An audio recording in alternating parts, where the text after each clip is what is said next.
2025 সালের 26 আগস্ট আবারও ইতিহাস গড়ল ইলন মাস্কের স্পেস এক্স। বিশ্বের সবচেয়ে বড় রকেট স্টারশিপ সফলভাবে সম্পন্ন করল তার 10ম টেস্ট ফ্লাইট। এই পরীক্ষার লক্ষ্য ছিল অতীতের ব্যর্থতা কাটিয়ে এমন সব প্রযুক্তি যাচাই করা যা ভবিষ্যতের মানুষকে নিয়ে যাবে চাঁদে, এমনকি মঙ্গল গ্রহেও।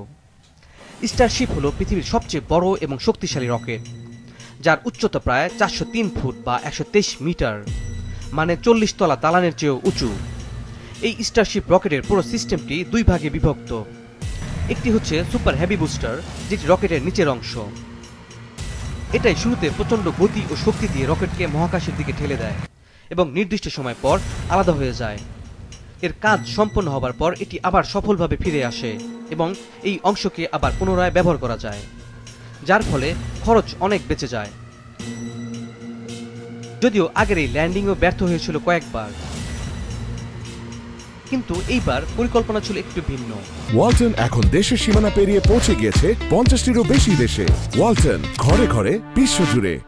পরীক্ষার জন্য বুস্টারকে নামানো হলো মেক্সিকোর উপসাগরে, যেখানে একটি নতুন ইঞ্জিন সিস্টেম দিয়ে পানিতে নেমে দেখালো বিকল্প ল্যান্ডিং কৌশল। অন্যদিকে সুপার হেভি বুস্টার থেকে আলাদা হবার পর স্টারশিপের উপরের অংশ মহাকাশে পৌঁছে যায়, আর এই অংশেই মূলত স্যাটেলাইটগুলো বসানো থাকে।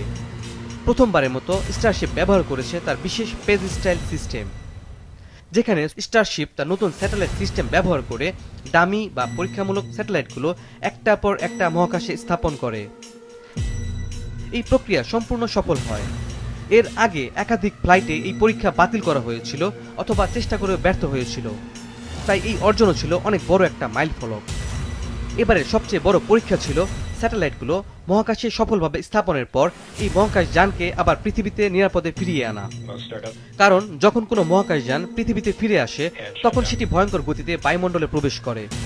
এই সময় বাতাসের সাথে মহাকাশযানের ঘর্ষণের কারণে তৈরি হয় ভয়ঙ্কর তাপ।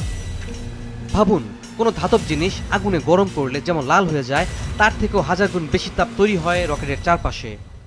আগের ফ্লাইটগুলোতে ঠিক এই ধাপে বারবার ব্যর্থ হয়েছিল স্টারশিপ, কিন্তু এইবার পরিস্থিতি ছিল ভিন্ন।